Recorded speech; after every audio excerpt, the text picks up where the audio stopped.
Dito tayo, habang katabi natin si ate, basahin natin yung comment ng isang subscriber natin o nakasuporta sa ating sa ating mga vlogs mga par, no?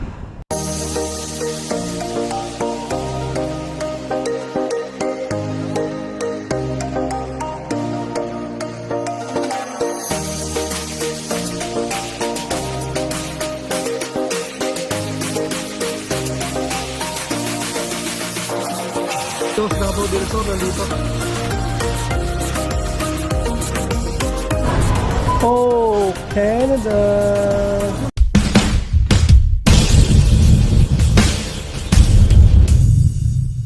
Kasi nag-comment siya dito mga pare. Sabi ko kasi inyo, importante yung mga pagko-commentin nyo dito sa aking mga video, sa aking mga vlogs mga par, no? Kaya maraming salamat. So gusto ko lang i-shoutout si Impact 636 mga par, no? At ang sabi niya kasi rito, good luck par, pero dapat nakahanda ka sa pwedeng mangyari. Dapat may plan B. Di pwedeng naghihintay ka lang lagi. Oo. Napakaganda na sinabi niya mga par. So totoo naman to, no? Dahil alam naman natin na ang binigay sa akin na extension mga par ay 4 months lang, di ba? So ayun.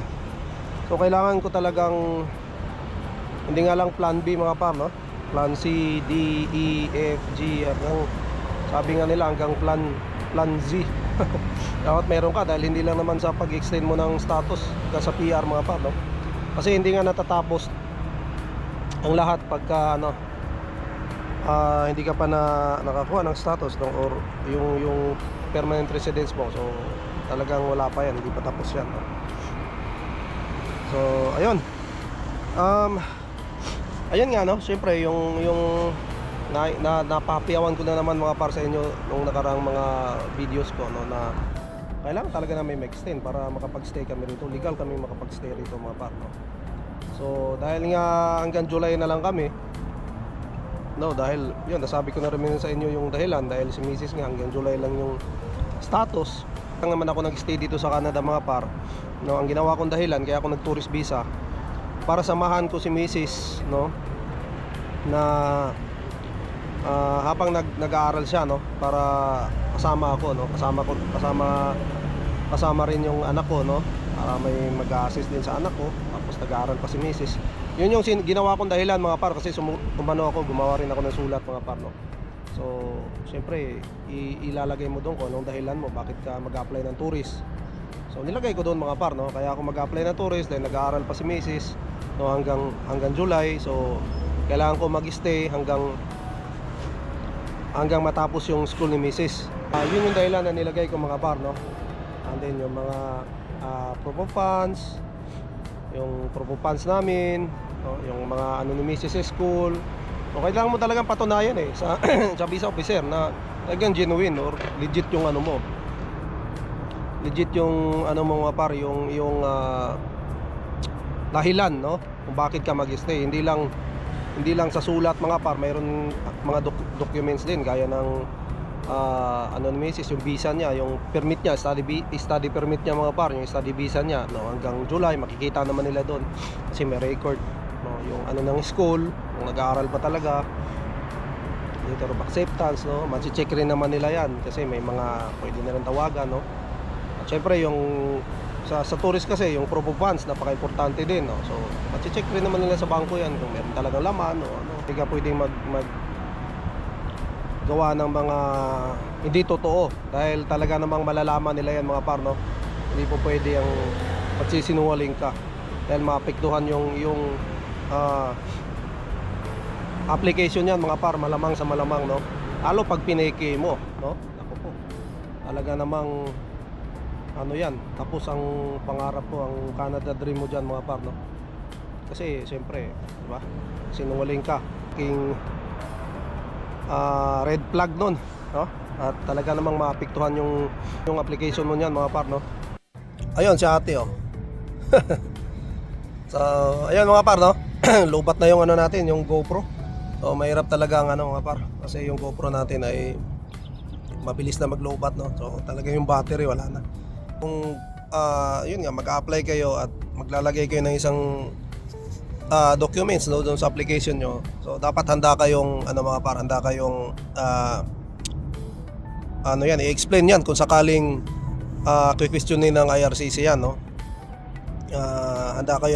Handa nyong ma-explain yung mga ganyan, no, dahil hindi ka naman questionin kung hindi talaga, wala silang nakita mga par doon sa dokumento na yon na parang, di ba, may mali, no. So pag nakita nila na parang may mali, so matik naman yun mga par, no. Anuhin ka talaga, questionin ka, papaliwanag mo dapat. Dapat handa ka, dahil pag once na hindi mo na-explain yan mga par, ay sigurado naman talaga yan pa yung dahilan para ma-refuse ka, no. So dapat lahat ng nilagay mo doon, lahat ng inano mo doon, dapat ma-explain mo yan lahat mga par, yun yung pinaka-importante dyan. So gaya na, maglalagay ka ng fake mga par, no, fake documents, so malamang naman hindi mo ma-explain yan, no? Kasi, di ba? Paano mo i-explain yung fake documents, no? Kahit ano pang gawin mo sigurong dahilan, no? Sa IRCC, malalaman nila na fake yan, no? Talagang wala ka namang dyan, no? Pero kung talagang genuine yung mga application mo, kung hihingi sila ng explanation, may explain mo. Kung hihingi sila ng dagdag na patunay para doon sa dokumento na kini-question nila, maibibigay mo mga par, no? Diba? Ganun lang yun. So, lahat dapat mga par, totoo, no? So, marami lang tao rito sa yung pestohan ko, ayun, no? Yung mga dumadaan kasi daanan to mga par, no? May mga sasakyan din. Pati nahiya tayo mga par, no, mag-vlog ng ganito. May mga tao, may mga sasakyan na dumadaan, no? Kasi titingnan ka talaga kung anong ginagawa mo, no? Pero hindi naman sila tinitingnan ka lang. Dati nahihiya ako, no? Mga ganito. Pero katagalan mga par, wala na, no? Talaga namang lang, normal lang sa akin, no? Wala namang akong ginagawang masama mga par, no? Kaukulan, nagkakape, nagbibideo, tinitingnan nila kung anong talagang ginagawa mo, no? Pero yun, wala naman tayong ginagawang masama. Importante, yung mga mga par, hindi natin sila sinasama sa video, no? Tayo lang, mukha lang natin, yun lang, no? Yun naman ang dyan, no? At ayun, yun lang mga par, ang may share ko, no? Kasama si ate ngayon, no? Ayun. So yun, maraming salamat pala doon kay Impact 636, no? Shoutout sa iyo par. At maraming salamat sa comments mo. And sa lahat po ng mga nagko-comments din sa mga previous vlog natin, maraming salamat din sa inyo. And magbabasa din ako mamaya mga par, napagod lang kasi ako kahapon sa laro talaga ng basketball, no? Magbabasa rin ako ng mga comments mamaya, no?